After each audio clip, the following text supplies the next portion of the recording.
بسم اللہ الرحمن الرحیم۔ افسوسناک خبر سے آپ کو آگاہ کرتے ہیں۔ Senior anchor person air way news Arshad شریف کو جو ہے وہ بے ایمانہ طریقے سے قتل کر دیا گیا ہے۔ ان کے سر پر گولی ماری گئی کینیا کے شہر نیروبی میں، جس کی تاب نہ لاتے ہوئے وہ شہید ہو گئے ہیں۔ افسوسناک خبر کہ ارشد شریف کو نیروبی، کینیا کے شہر نیروبی میں قتل کر دیا گیا ہے نامعلوم وجوہات کی بنا پر، جس کی مزید تفصیلات جو ہیں وہ آنا باقی ہیں۔ قتل کیوں کیا گیا اس کے بارے میں ابھی تک کوئی حتمی رائے نہیں دی جا سکتی۔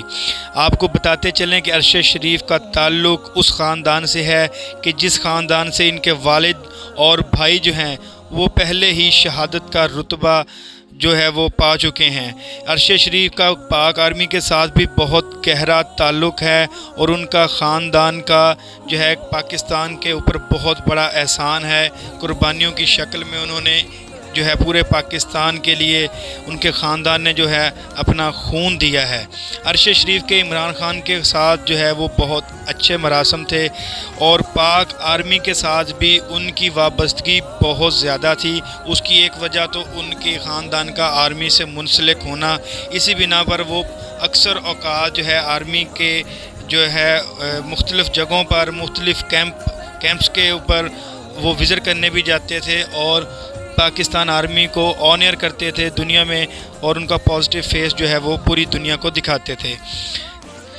لہٰذا موجودہ صورتحال میں ارشد شریف کا کہنا تھا کہ پاکستان میں ان کی جان کو خطرہ ہے، اس لیے وہ دبئی روانہ ہو گئے اور وہاں پر کچھ عرصہ مقیم رہے، مگر اس کے بعد کہا گیا کہ ارشد شریف کو یا تو دبئی سے نکالا جائے یا ان کو گرفتار کر کے پاکستان کے حوالہ کیا جائے۔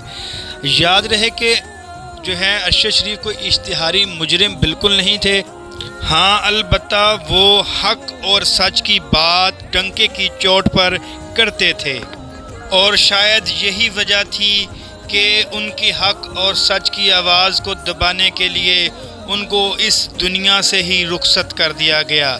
ہم دعا گو ہیں، بلکہ پوری پاکستانی قوم جو ہے ارشد شریف کے لیے دعا گو ہے کہ اللہ تبارک و تعالی ان کے درجات بلند فرمائے اور انہیں جنت الفردوس میں جگہ عطا فرمائے۔ ان کی بہادری کو، ان کی جرأت کو، ان کی نڈر اور بے باک صحافت کو پورا پاکستان سراہتا ہے۔ اسی کے ساتھ مجھے دیجیے اجازت۔ نڈر بے باک صحافی ارشد شریف زندہ باد، پاکستان پائندہ باد۔